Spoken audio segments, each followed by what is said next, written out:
Bonne journée à tout le monde. Aujourd'hui, on va consacrer cette séance à une activité de la production écrite. Pourquoi la production écrite?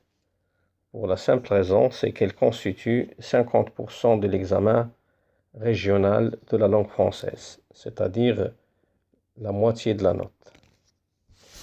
Alors, la séance se déroulera de la manière que voici. La première diapositive, c'est consacré à la consigne, donc lecture vocale et compréhension de la consigne. 2. Les 10 bonnes recommandations à respecter, c'est très important. 3. La question que doit se poser un candidat ou bien un élève le jour de l'examen. 4. La recherche des idées ou bien des arguments. 5. Un lexique de renforcement à retenir que vous allez découvrir à la fin.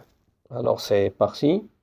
Donc l'objectif de cette production écrite ou bien de cette activité de la production écrite, c'est comment réussir une bonne rédaction d'un texte argumentatif. Je lis tout d'abord la consigne, sans tarder. Certaines personnes favorisent leurs proches, c'est-à-dire les membres de la famille, lorsqu'ils occupent un poste de responsabilité. Approuvez-vous ce comportement? Justifiez votre point de vue à l'aide d'arguments pertinents et d'exemples précis. Pour réussir une bonne compréhension de la consigne ou bien du sujet, c'est-à-dire pour qu'il n'y ait pas donc de hors-sujet, on doit prendre notre temps, bien sûr, à suivre un ensemble de règles que j'ai intitulées les 10 règles d'or ou bien les 10 recommandations à respecter pour éviter toute mauvaise compréhension ou bien incompréhension ou bien des digressions ou bien des hors-sujets lors de la rédaction ou bien notre réponse à notre sujet. La première règle, c'est lire au moins 3 jusqu'à 4 fois la consigne pour bien comprendre. Ce qu'il faut mettre en tête, c'est lorsque vous lisez, je dois noter à la marge toutes les idées qui me viennent en tête. Pourquoi? Peut-être que d'ici là 30 ou bien 40 minutes, après, si je cherche ces idées, je ne vais pas donc les trouver. Donc, c'est-à-dire, lorsque je lis, les premières idées qui vous viennent en tête, il faut les noter de côté. 2. Souligner les termes clés de ce sujet. Donc, on doit comprendre le sujet, savoir quels sont les termes clés de ce sujet pour bien comprendre la consigne. 3. Se situer par rapport au thème abordé par le sujet. C'est-à-dire, on doit se poser la question de quel thème s'agit-il, à quel thème peut-on rattacher ce sujet. Donc, je dois déclencher, c'est-à-dire ma référence au niveau donc des thèmes. 4. Concevoir le plan du texte, c'est-à-dire est-ce que je dois me poser la question, est-ce que cette consigne ou bien ce sujet a fait appel à un plan dialectique ou bien demande un plan simple ou bien un plan analytique. 5. Respecter la structure d'un texte argumentatif. On sait que tout texte argumentatif ou bien tout texte a besoin d'une introduction, d'un développement et d'une conclusion. 6. Choisir la forme convenable demandée pour notre texte. Parfois, c'est-à-dire il y a des élèves qui ont le bagage, qui ont les arguments, mais la forme qu'on doit donner à ces arguments ou bien à notre texte, parfois, elle est tellement importante si on n'a pas bien compris qu'est-ce qui est demandé dans la consigne, c'est-à-dire la tâche à effectuer. C'est-à-dire un texte, parfois on nous demande de rédiger un texte de presse écrite, on doit, c'est-à-dire chercher la forme de l'écriture en colonne par exemple lorsqu'il s'agit de la presse écrite, ou bien une lettre argumentative, peut-être, ou bien un dialogue argumentatif. Donc la forme est très importante parce que dans un texte il y a la forme et le fond, la forme et le contenu. Question, peut-être le point 7, chercher à trouver des liens entre la consigne et les thèmes abordés dans les œuvres du programme. C'est très important puisque parfois la consigne elle est toujours liée à un thème d'une œuvre déterminée. Donc je dois trouver un pont ou bien des liens entre la consigne et les thèmes abordés dans les 3 œuvres que vous avez au programme. 8. Recherche des idées ou bien des arguments, c'est tellement important. Bien sûr, c'est la recherche, c'est la réflexion c'est le fait de faire appel à votre bagage, à vos connaissances et à votre savoir en faisant un tableau en 2 colonnes pour organiser votre travail et s'organiser. S'il s'agit d'un plan dialectique, par exemple, lorsqu'on a des partisans et des opposants, ou bien les pour et les contre, et les anti ou bien les pour. 9. Surtout de ne pas perdre de vue son sujet pour ne pas faire de hors-sujet. C'est-à-dire parfois, l'élève, lorsqu'il lit la consigne, oui, il y a un sujet sur l'enfance, donc il essaie de déclencher son savoir sur l'enfance, mais sans se rattacher au sujet. Il ne faut pas perdre de vue votre sujet. À chaque fois que je réfléchis pour trouver une idée ou bien un argument, je dois lire et relire la consigne.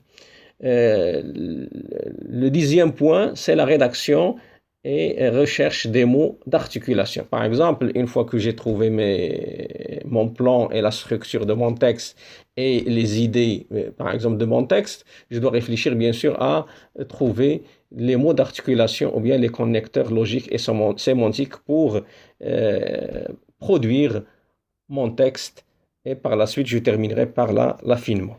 Oui, après avoir soulevé ces 10 règles d'or ou bien les recommandations, c'est pour une procédure méthodologique en quelque sorte, c'est d'ordre méthodologique, on passe directement aux questions que doit se poser un élève. Par exemple, lorsqu'il s'agit d'un sujet, on va prendre comme exemple type la consigne que nous avons essayé de lire au début.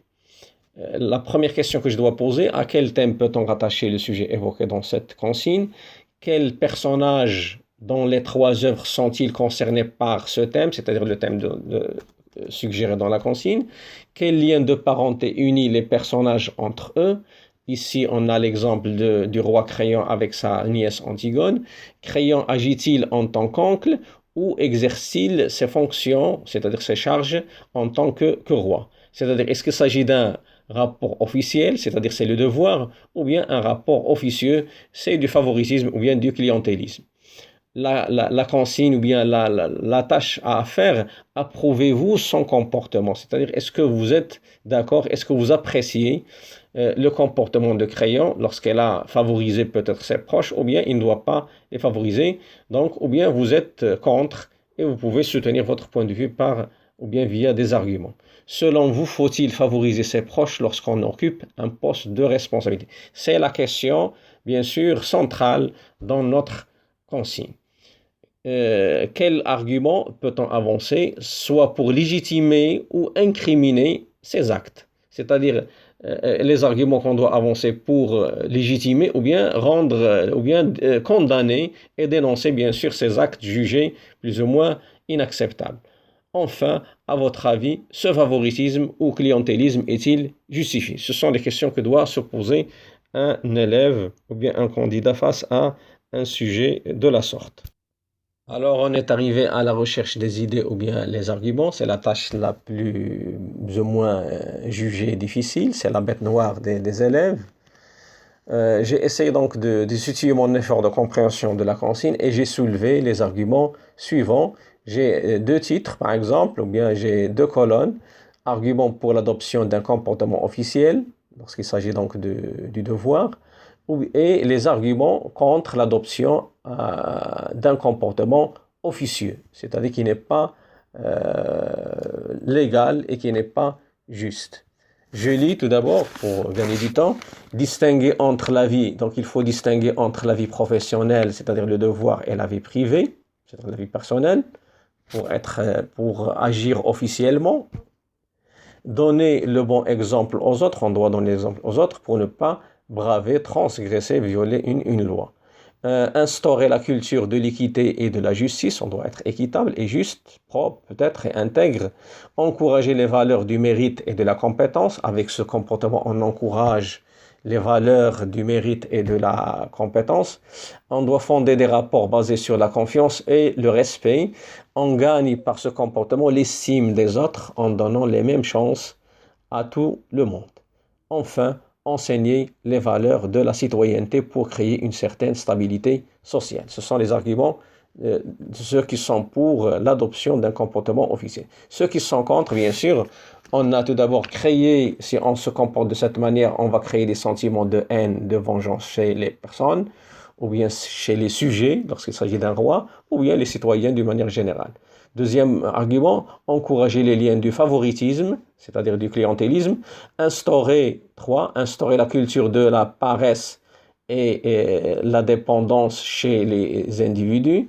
Encourager la médiocrité et la médiocratie au détriment de la compétence et le talent. C'est-à-dire on favorise les médiocres et on essaie d'encourager les médiocres au lieu d'encourager les talentueux et bien sûr les compétents. Ensuite, c'est une monnaie courante. Il y a certains responsables qui disent que c'est... Donc j'ai le plein droit peut-être de favoriser mes proches parce que j'occupe un poste de responsabilité. Donc c'est une monnaie courante. Aujourd'hui, certains responsables ont tendance à favoriser leurs proches. Ils l'appellent un certain favoritisme ou bien clientélisme familial. Enfin, les relations familiales parfois sont plus fortes que le devoir, c'est-à-dire on est soumis parfois ou bien influencé par des interventions familiales qui peuvent peut-être entraîner à mort le côté peut-être fonctionnel, le côté du devoir chez un responsable. Alors donc, après avoir lu avec soin et compris la consigne, j'ai choisi donc la forme de mon écrit. Est-ce un texte de presse écrite? Est-ce une lettre? Est-ce un dialogue? Et ainsi de suite. Et après avoir choisi aussi donc la structure de mon texte, j'ai recherché aussi donc les idées ou bien les arguments. Je passe directement à la rédaction, mais en cherchant aussi les mots d'articulation convenables pour créer cette cohérence textuelle demandée et pour que les idées se tiennent entre elles. J'ai consacré la dernière diapositive à un lexique, un jargon à retenir. Ça va vous servir peut-être pour soit ce sujet ou bien d'autres sujets qui ont une forte relation avec ce lexique. Donc, puisqu'on a deux points de vue différents, c'est-à-dire le rapport officiel et officieux, on a les pour et les contre. J'ai essayé de soulever, pour les pour, on a des termes comme l'équité, justice, objectivité, impartialité, loyauté, intégrité, honnêteté, probité, franchise, droiture, ça vient du mot droit, rectitude, conformisme, incorruptible, rendre justice. C'est un lexique qui, si on cherche, ils ont le même noyau de sens en quelque sorte. C'est l'objectivité et c'est l'honnêteté et c'est l'équité. Si on passe à l'autre point de vue, c'est-à-dire ceux qui sont contre, on a le favoritisme, le mot favoritisme, c'est-à-dire les personnes qui favorisent leurs proches. On a préférence, du verbe préféré. On a clientélisme, c'est comme une clientèle qu'on a. On a faveur, on a copinage, ça vient de copain. On a népotisme, on a médiocrité, on a médiocratie, c'est-à-dire le fait de favoriser les médiocres. Par exemple, on donne la responsabilité à certains médiocres pour gouverner, comme le cas, par exemple, des personnes ou bien des responsables qui transgressent et qui violent la loi ou bien qui font un abus de pouvoir. La partisanerie, c'est-à-dire, ça vient du mot partisan, ceux qui travaillent seulement avec les partisans, ceux qui sont avec nous, et non, c'est-à-dire d'être objectif et d'être sincère et loyal. Alors, si on veut faire une petite conclusion à la fin de ce petit travail, je dois dire que pour moi, j'assimile toujours, et je le dis et je le répète toujours à mes élèves, j'assimile l'exercice ou bien l'activité de la production écrite à l'accouchement d'une femme. Est-ce que c'est facile de donner naissance à un bébé? Ce n'est pas facile, c'est des souffrances et c'est des douleurs. Donc ce n'est pas facile à un élève ou bien pour un élève de chercher, de créer des idées parce que c'est le moment de la création, c'est le moment de la recherche des idées. Si vous n'avez pas un bagage, si vous n'avez pas un savoir, si vous n'avez pas des connaissances, si vous n'avez pas des lectures antérieures, vous ne pouvez pas réussir, c'est-à-dire un bon écrivain, c'est déjà un bon lecteur, c'est-à-dire c'est qu'il a lu et elle a une référence et elle essaye de réfléchir, d'écrire, de produire, de créer à partir d'une référence déterminée. Oui, chers élèves, avant de vous quitter, je dois attirer votre attention qu'il y aura une autre vidéo consacrée uniquement à des conseils pratiques pour réussir son examen régional, c'est-à-dire une semaine avant l'examen, peut-être 3 jours, ce qu'il faut faire 3 jours avant l'examen, ce qu'il faut faire la veille de l'examen et le stress qu'on a, comment gérer son stress, et avant d'entrer à la salle d'examen et au cours de l'épreuve, de la réalisation de l'épreuve de l'examen régional et après, bien sûr, l'épreuve de la langue française. Comme il y aura une autre vidéo consacrée à un examen, à la correction d'un examen régional, comment doit-on procéder, comment doit-on faire pour réussir son examen régional de la langue française. Je vous remercie.